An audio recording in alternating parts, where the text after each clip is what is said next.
Hi guys, so welcome to day 16 of our 30 Days Wild, and today we are looking at snakes in the UK. So we are going to be looking at our slithering friends.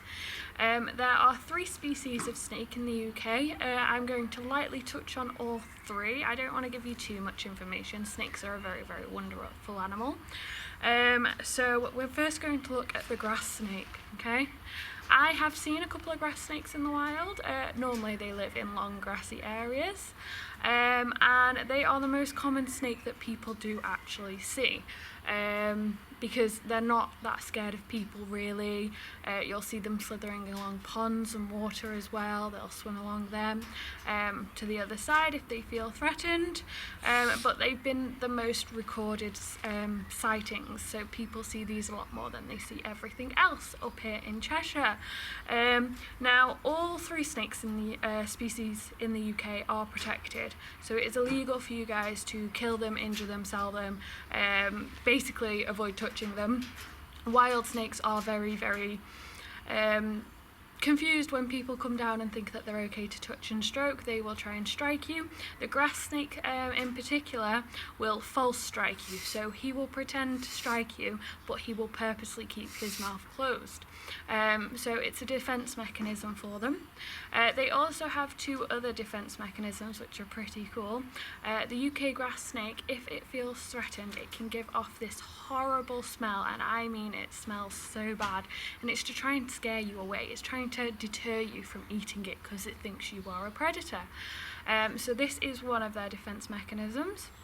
And the other one is they will roll over onto their back, wiggle around, stick out their tongue and play dead. I have seen this once before as well. It's really incredible to see.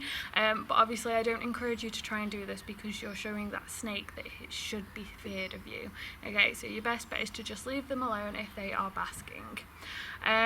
So that is the grass snake. They are constrictor hunters, okay? So they are not venomous, they will not hurt you in that way, but what they do is once they've caught their prey, they wrap their body around it and they squeeze it until they can no longer feel its heartbeat. So their prey might include frogs, newts, small mammals and small birds. They are the main diets. And unfortunately the grass snake, with it being only about this long, it is highly predated on as well, so there's lots of predators for it to look out for. These include owls, crows, magpies and stuff like that like to eat snakes, unfortunately, domestic cats and foxes, and occasionally people's dogs, because you know, puppies like to stick and play with things that wiggle.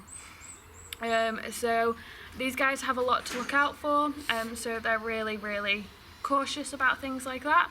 Now the grass snake is doing okay population wise. They are thriving. They hibernate during the winter underground so that they don't get too cold, with them being a reptile, and then they come out during the spring and summer months. So if you're lucky you might see one basking in the sunshine. They don't really need our help as such, other than keeping a constant food supply going in their ecosystem. But one thing you can do is, if you suspect that you have grass snakes nearby, you can get that big metal sheeting, and you can just place it down and the sun will shine on it and it will warm it up, and then after it's been a nice sunny day, if you go and check underneath, you might spot a grass snake or 2.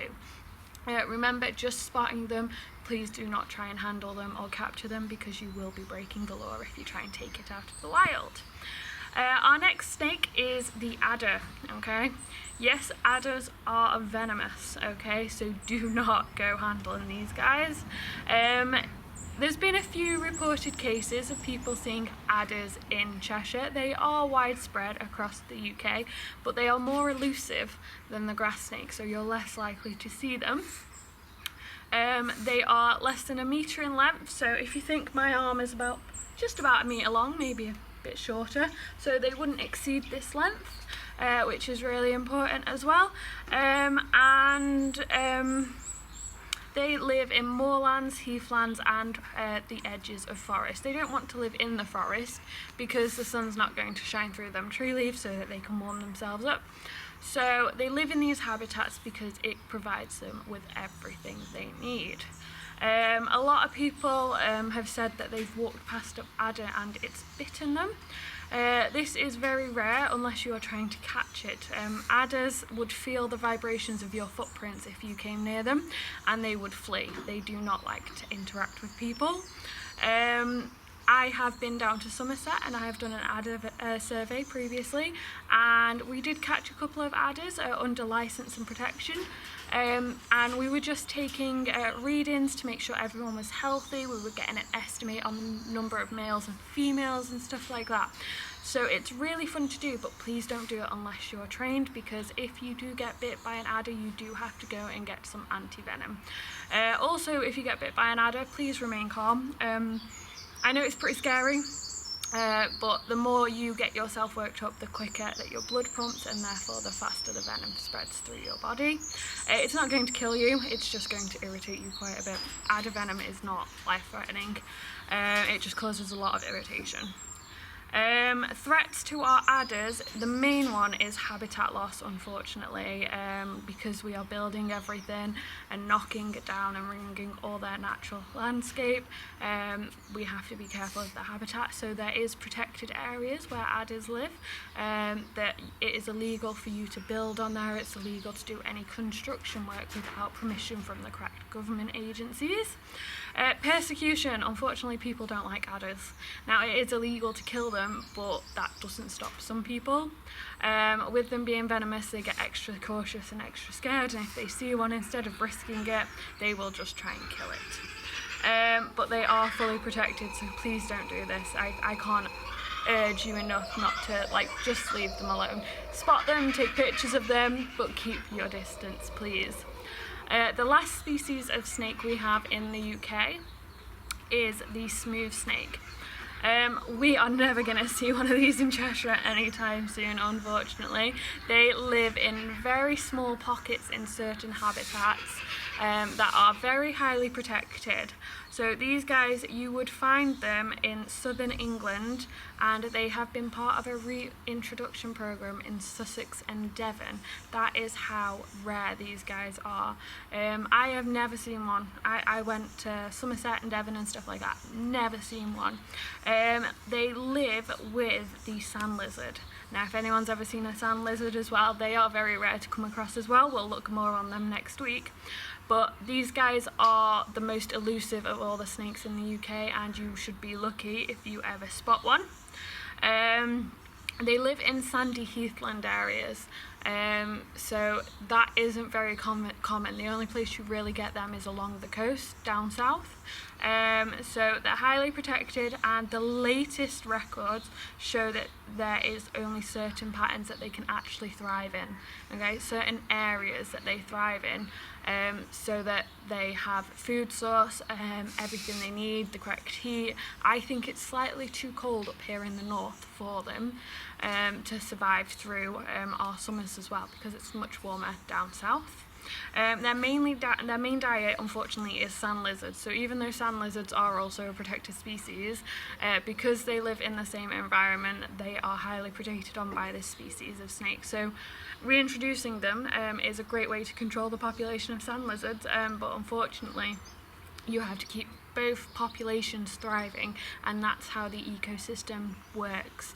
And it's the same everywhere, really. We need to make sure that there's enough prey species for the predators to keep thriving, which is exactly what they're doing. So since the 1850s, the smooth snake lost its population. It declined by 85%.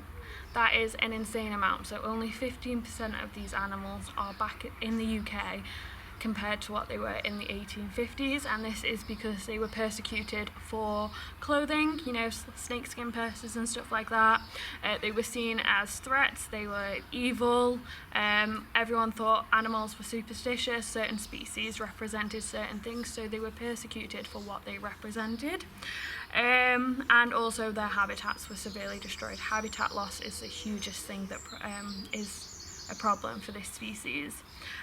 They are also highly predated on again, so otters, badgers, beavers down south now are eating these guys, foxes, birds of prey, weasels and crows. So they have so many predators and they only eat so many certain things, small mammals and lizards, that's it. So these guys you can't go looking for. I'm so sorry. You actually need a license to go and find one of these animals, with them being insanely protected. So unfortunately these guys you are probably not going to see unless you are volunteering for a surveying agency under the correct licensing. But yeah, all the snakes in the UK, we need them. They are important. They represent a part of the ecological environment that we need to take care of. So all these snakes need our help. Whether you donate to a conservation fund to help protect the snakes like the Ark Trust, or whether you go out, see a snake and record your sighting, you are helping this animal without even knowing it. So guys, that's it for today. It was snakes in the UK. It's not as exciting as I would have hoped because unfortunately they are highly protected and highly persecuted, so it's not so much a fun day today. But if you have ever seen any of the snakes in the UK, post a picture in our comments. We would love to see them, and I will see you tomorrow, and we are going to be looking at the most common bird in the UK that is a predator. Thank you very much for listening. I'll see you tomorrow. Bye.